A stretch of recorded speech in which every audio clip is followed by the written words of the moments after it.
Hello guys, nabudol din ba kayo ng ganito? Yung storage cabinet na bench natin. So yan, bumili kasi ako pero wala kasing tutorial sa YouTube. So ito gagawa ko para yung mga mabubudol pa meron ng basis. So first step, itong puti muna.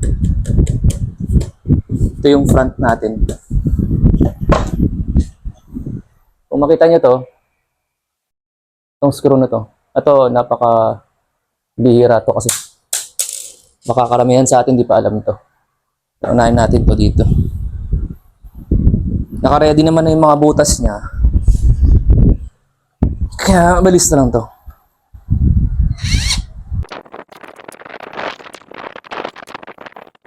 So next step natin is yung pundasyon niya. Kung makita niyo itong smaller part na to, kasi may butas na ganyan. Yan. Yung butas na yan, purpose niyan para dito. Kung makikita niyo to. So, hindi rin to common sa mga pan natin. Karamihan di pa alam ito. So dito yan sa butas na to. Yan. So sa gitna to, kung makikita niyo meron dito butas na yan. So para dito yan sa side. Pagkabilaan to. Yan. Diyan yan. So, may butas din dito sa ilalim. Gagawin nyo. Sushoot nyo lang dito.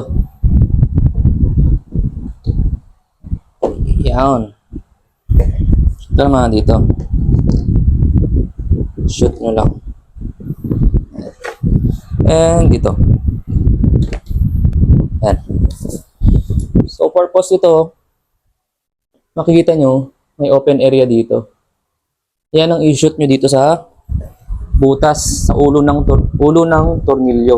Yung open part na to, papasok nyo sa ulo ng tornilyo. Kasi, dyan nyo rin siya hihigpitan. So, may plus minus yan. Makikita nyo, may plus minus higpit.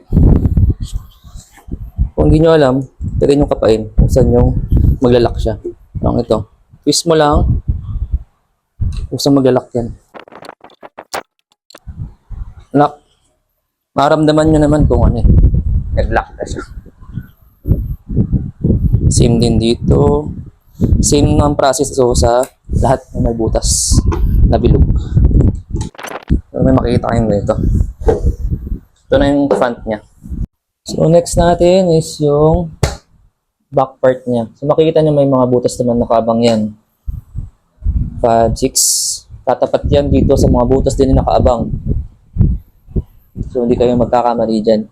Gagawin nyo, itatapat nyo lang. So first step, parang sa base. Hindi kayo mahirapan. Iabang nyo na yung mga tornilyo.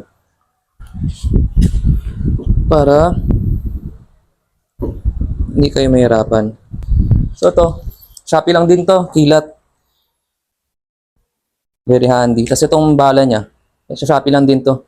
Maganda itong bala na to kasi makapit siya sa tornilyo. Dumidikit. Hindi siya nahuhulog. So pag dinikit mo siyang ganyan, hindi na nahuhulog. Maganda to. Mura lang to, parang 50 pesos. Itong kilat naman parang 1.1 or 1.2. Nakasil. Very handy. Useful to sa lahat ng DIY.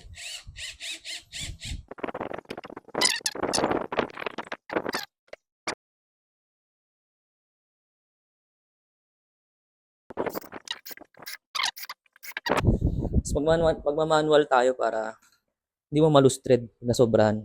Maramdaman mo kung okay na.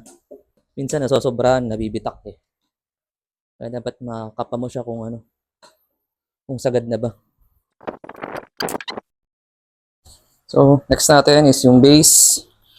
Ito na itong base. Wala masyadong butas. Dalawa lang ito yung sa gitna. Nakaabang din siya dito. Sa gilid niya may dalawang butas din. Dito. Nakaabang siya dito sa dalawang butas na sa bawat side. So, lapat yan. Lapat yan. So, same process. Iabang nyo na yung mga tornilyo. Yan. Tapos next tong cover sa baba. Lapat din yan. May dalawang butas dito. Ilang butas dito. Kabilaan din yan. So, same lang yung sukat. Kaya kahit anong side yan, pasok yan. So, ganun din.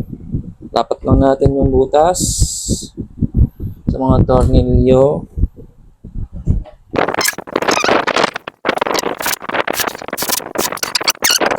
Yan. Gano'n siya. Pwede. So, ito yung cover niya. Kita niyo may dalawang bilog yan. Ilapat nyo lang dito. So, dapat dito, nakatapat yan sa may nakaabang na butas din dito. O tornilyohan. Meron yan dito. So, kung wala ditong butas, baliktad yung nalagay mong board sa kabilang side. So, ito yung bilog na yan. Shoot mo lang yan dito. Abang yan. Tapos, itong dalawang bilog na yan, lapat yan dito. Guys. Ano ka na mahirapan? Yan.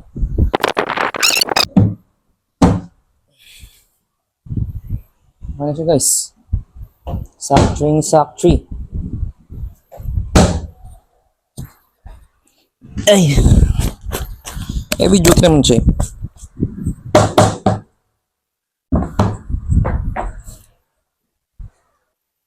So, yan guys. Tapos na.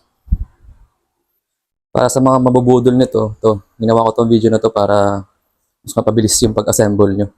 Kasi nung ako rin mismo talagang patagal din ako intindihin kung paano gawin. So, it's up to you kung baliktarin mo siya, wood finish yung loob, or yung kabila naman, or the other side. So yun na yan. Yun lang, guys. Thank you. Pagod.